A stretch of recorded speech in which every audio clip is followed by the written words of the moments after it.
Halo, halo, halo. Halo, kembali lagi di Ruang Ngobrol. Kita bahas Inuyasha sampai tamat. Enggak dong. Enggak. Nanti, Inuyasha nanti. Ini masuk segmen manggaka. Ya kita belum menamai segmennya apa. Iya. Tapi kita udah tag 2 konten sama ini. Nanti namanya akan dipikiran sama Mas Bagas. Ya itu tadi manggaka. Jangan dong. Oke. Tapi kurang lebih manggaka showcase lah, kita Ya, ngobrolin ya. mangakanya. Nah, kemarin kita udah ngobrolin Soal Hiro Mashima. Sekarang kita akan ngobrolin soal Rumiko Takahashi. Yes. Next ada Mitsuru ya. Oke. Nah, ini berhubung animenya Ranma setengah juga Emang judulnya Ranma setengah. Nibun no Ichi. Ya, Itu dia. Akan di remake ya. Sebenarnya tahun depan juga ada Nube sih. Sebelumnya Loom, The Invader Girl. Oh. Urusei Yatsura. Oh iya. Sebelumnya Urusei iya. Yatsura yang di remake juga. Jadi memang lagi Gadis ini ya. bertanduk. Bertanduk, Jadi memang ya. lagi ada tren remake anime lama. Mungkin mungkin nanti kita akan obrolin sendiri ya, Ya, soal ya. kenapa banyak remake anime Terutama lama. Nube. Nube saya penggemarnya. Nube. Aku nggak punya Nube komiknya. Sayangnya nggak punya. Aduh, dulu aku punya nggak tahu. Kalau di dulu mana. nggak usah diomongin, Mas. Ya sudah, balik ke Takashi Rumiko. Takahashi Rumiko nih, ini komiknya ini aku punya. Beliau berarti sekarang udah tua ya, Riz? Iyalah udah bangkotan gitu. Iya. Ini komiknya kita lihatin.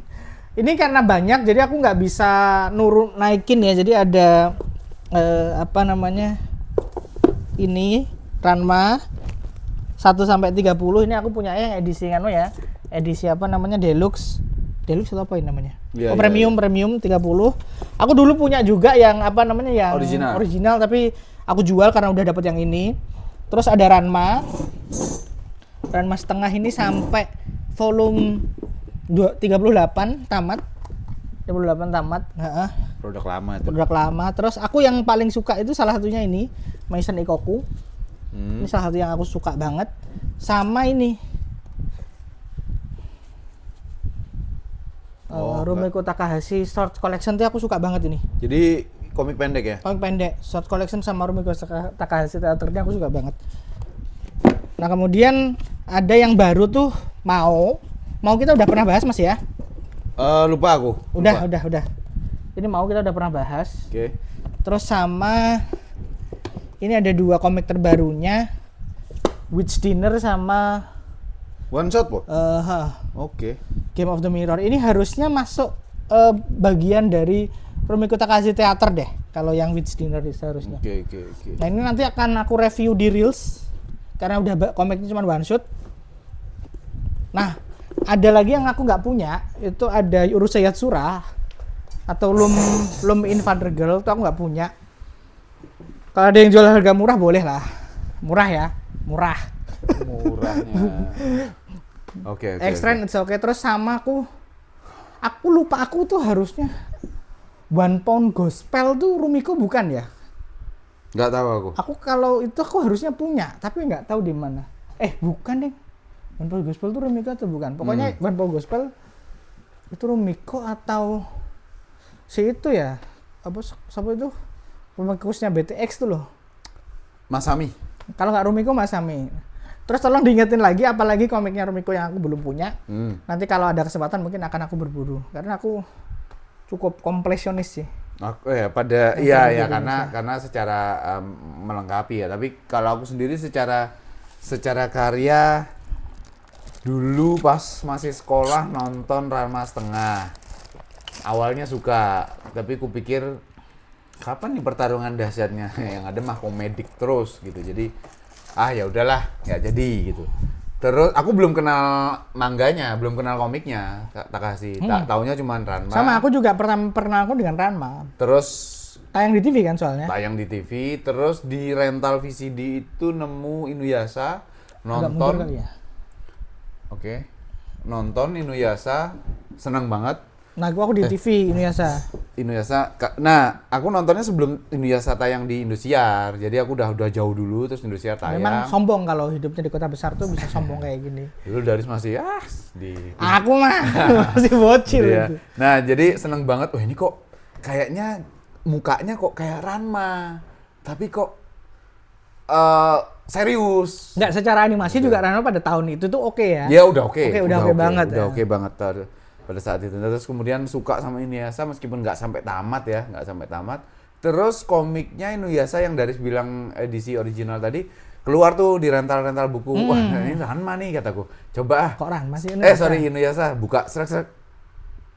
Kenapa gambarnya gini? Sama persis. Gitu. Kenapa gambarnya Aku gini? perkenalanku dengan Inuyasha, perkenalanku dengan komik Rumiko Takahashi itu di Shonen Star kalau nggak salah. Tolong diingetin ya, Shonen Star kalau nggak Shonen Max. Harusnya Shonen Star sih. Nah itu tuh, kok ternyata Inuyasha ada komiknya. Ya. Nah itu aku SMP, zaman SMP itu. Iya SMP ya. Ternyata ada komiknya, pas baca sama kayak sebagai ini apa-apaan.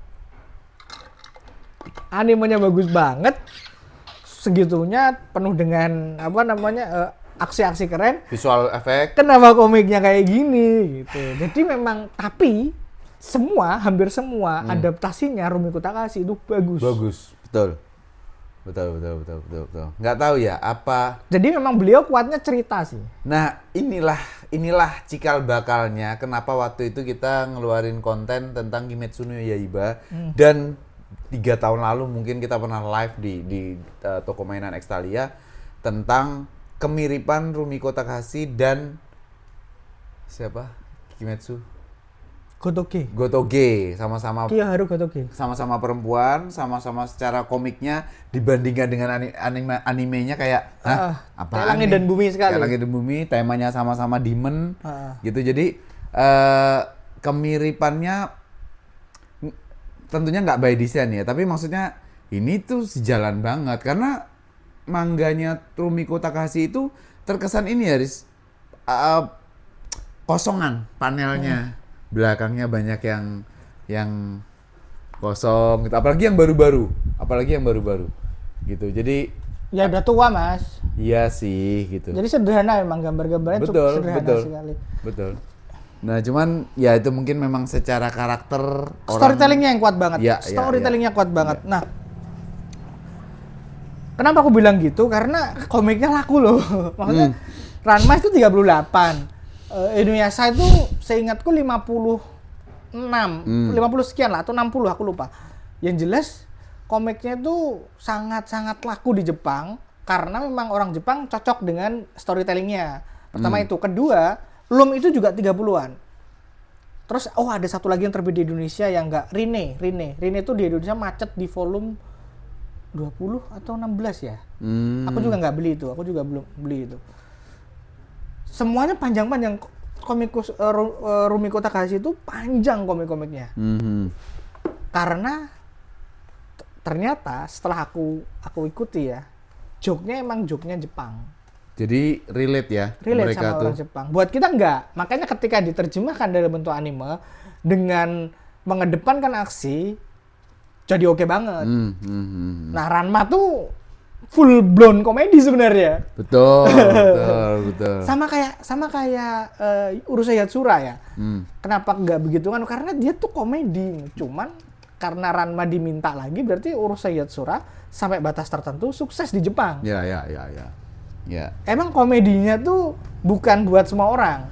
Ada masanya sih Urusei Yatsura tuh secara karakter tuh cukup banyak muncul di. Ya, itu Urusei Yatsura itu Loomnya itu termasuk. Namanya Loom ya? Termasuk karakter yang ikonik gitu loh. Aku nggak mau membandingkannya dengan Totsuya, tapi kurang lebih penerimaan publik terhadap Loom itu gede juga. Karena dia tuh mungkin salah satu ikon seksual yang digambarkan oleh komikus perempuan. Mungkin bisa salah, mungkin bisa benar ya ini statementnya ya. Karena kan Loom itu kan bajunya cuman gitu doang kan. Bikini primitif lah. Nah, bikini primitif lah. Nanti apakah ada gambarnya di sini kita nggak ngerti. Wah. Nanti itu urusannya Mas Bagas ya. Wah, bisa. Begitu sih. Jadi memang adegan actionnya tuh kalau di komik biasa aja. Nah, Rumiko tuh yang aku suka, Rumiko Sensei itu dia evolve.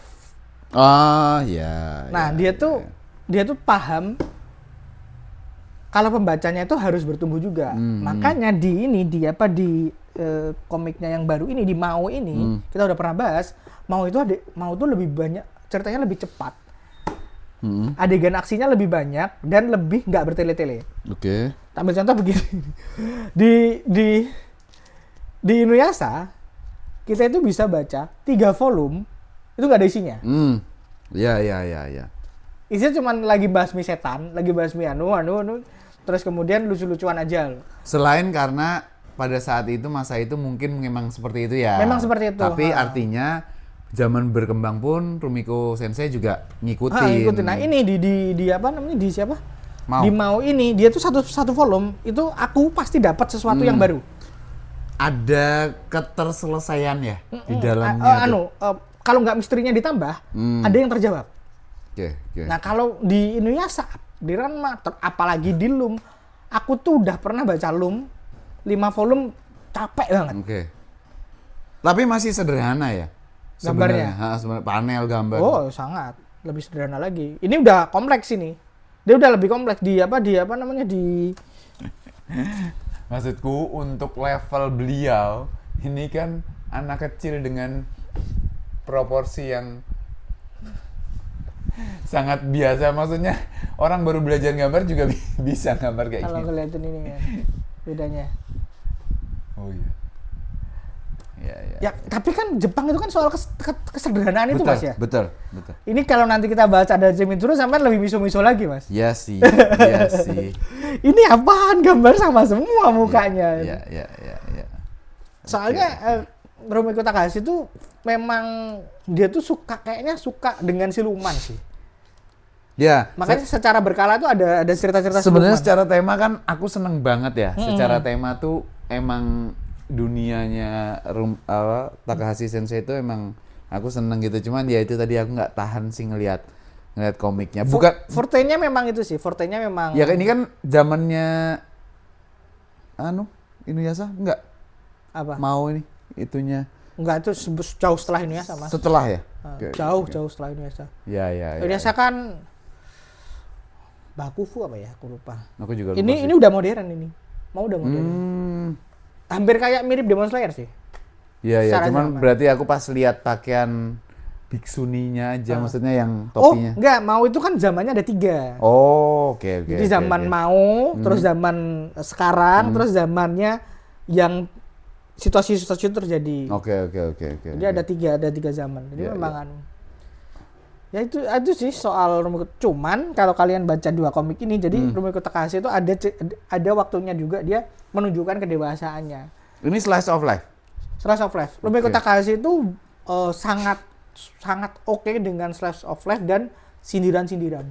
Tapi hebat ya, maksudnya bukan hanya beliau itu ikut dengan zaman yang berkembang atau berubah, tapi karyanya sendiri itu ada action, ada komedi, ada slice of life. Gitu. Dan semuanya tuh bagus. Actionnya tuh bukan nggak bagus ya. Iya, nggak jelek. Tapi kalau dianimasikan, animator tuh punya ruang untuk berkreasi. Betul. Jadi mekaniknya tuh dapat.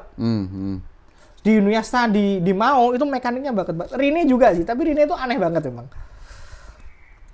Nah, ketika dia jadi apa ya? Kayak dia tuh ciri khasnya itu pasti satu, satir. Ada sedikit komedi getirnya dari semua komiknya. Ada nada-nada sindirannya. Cuman ketika dia bikin komik slice of life itu lebih sindirannya lebih kuat. Ini sama Adachi ya? Ya itu nanti aku obrolin di konten sendiri aja sih. Ini kan dia ada. Berarti ini collab nih ya? Ada satu komik yang collab. Ini with cat? Iya, satu komik aja yang collab. Oke. Menarik sih. Rumiko Takahashi itu menarik banget dan beliau tuh gila lah. Itu termasuk dengan Eiji Mitsuru, beliau tuh berkembang seiring zaman. Agak berbeda dengan Hajime no Ippo. Oh. Mereka di angka yang sama, diurut di medio bikin komik yang sama, tapi Hajime no Ippo itu tidak bertumbuh. Tapi ada Mitsuru dan tapi Rumiko Takahashi itu bertumbuh. Kalau ada Mitsuru itu dia bukan bertumbuh ya, dia tuh stay relevan aja. Nah kalau Hajime no Ippo itu George Maekawa itu Maekawa. lebih ke dia bersenang-senang aja. Jadi emang komikus tua tuh punya cara untuk tetap relevan ya. Ada Cimituru nanti kita bahas sendiri ya. Ya, dan apa ya, Riz, kayak aku jadi berpikir sih bahwa kayak Takeshi Maekawa juga, maksudnya lifetime works-nya dia tuh kebaca Jinmi. Sementara Rumiko Takahashi ini mungkin lebih kayak Hiro Mashima, di Bener, mana sama. punya, cuman Hiro Mashima secara desain karakternya berkembang jauh dari Rave ke Eden Zero. Kalau Rumiko Sensei itu goresannya sama. Sama persis kayak ada Cimituru Goresannya nanti. sama. Sama Gitu. persis ada Cimituru. Menarik sih. Aku tuh suka komikus-komikus yang karyanya banyak ya, karena dia tuh tidak harus mengandalkan elemen nostalgia untuk tetap relevan. Ini kebalikannya dari aku sih. Aku lebih seneng kreator yang, ya sekali lagi, Takeshi Maekawa, Akira Toriyama gitu. Jadi berbeda dengan Buronson ya, dan Iya, itu hal yang berbeda gitu. Tapi kalau misalnya dari aku kecil sampai sekarang Dragon Ball ada dan bertumbuh. Dari aku kecil sampai sekarang Jinmi ada dan bertumbuh, dia jadi makin hebat, dia jadi bla bla. Nah, aku yang kesana gitu. Nah, tapi Memang suka long human berarti sampai itu. panjang itu. Nah, ya kan memang Panjang. life work kan itu. Panjang itu. Nah, tapi ruang lingkup kami berdua, teman-teman, sekecil ini, dua orang ini, bahwa mencerminkan emang dari sebagai kolektor, pembaca, pembeli, konsumen itu memang senang dengan produk yang terus-menerus ada dan berganti. Sementara aku yang kreator itu kan gimana caranya supaya karakter ini tuh ada terus Iya. kayak gitu. Aku nggak suka sih kayak gitu. Ini nggak bicara soal salah benar. Ini nggak bicara soal Ini salah bicara benar. soal selera aja Ya, sih. ya, Aku tuh suka banget kalau ada nanti ada mangaka tuh penulis itu Minagawa Ryoji itu. Itu komik-komiknya tuh banyak banget, ada Arams, ada apa Oh, namanya. Armstrong. Itu ada banyak banget komik-komiknya. Aku suka banget. Jadi memang secara kreator atau mangaka di Jepangnya ya, ada yang memang satu IP itu ditarik panjang, ada yang memang bikin banyak sekali, ada yang masuk Indonesia atau enggak, gitu kan sebenarnya. Ya. Ada banyak sekali, nanti tuh kita akan bahas. Ya ini live, salah satu live work-nya Ruang Ngobrol ya nanti ya, bahwa kita akan bahas mangaka-mangaka yang terbit di Indonesia, yang berpengaruh, yang nanti kita bahas, kita bedah komiknya satu-satu kalau memungkinkan, kalau enggak ya nggak apa-apa, mohon maaf. Bleach termasuk baru satu. Bleach itu ya dominannya apa? Bleach tuh ya enggak, sebenarnya sebelum Bleach tuh Siapa mangakanya? Tite Kubo. Titik Kubo ya, Titik Kubo. Nanti ada bakso lagi. Titik Kubo tuh termasuk satu aja. Makanya Naruto juga kan Masashi Ada Kishimoto Boruto. juga satu. Nah, beda nanti Oda Sensei itu One Piece tuh dia lebih beda lagi sih. Iya, Eiichiro Oda itu materinya berbeda, sehingga pembahasannya juga berbeda. Nanti kita bahas emang nggak Eiichiro bisa. Oda khusus sih. Memang nggak bisa kalau dia. Khusus Eiichiro Oda. Termasuk Bleach, kita akan bahas semua sih nanti komik dan mangakanya. Termasuk Fujiko Fujio juga nanti. Iya. Termasuk itu. Aku belum punya sih. Doraemon aku nggak punya. Iya sih. Aku tuh punya yang Doraemon cerita Samu bisa spesial. tapi mungkin. Samu udah kita, Mas. Oh udah ya. Udah, aku lupa. Saking banyaknya konten. Iya. Iya. Oke, itu aja. Itu aja teman-teman untuk Rumiko Takahashi Sensei. Yes, sampai ketemu di obrolan kreator atau mangaka lainnya. Yang Showcase. namanya belum ketemu. Ya, thank you, bye.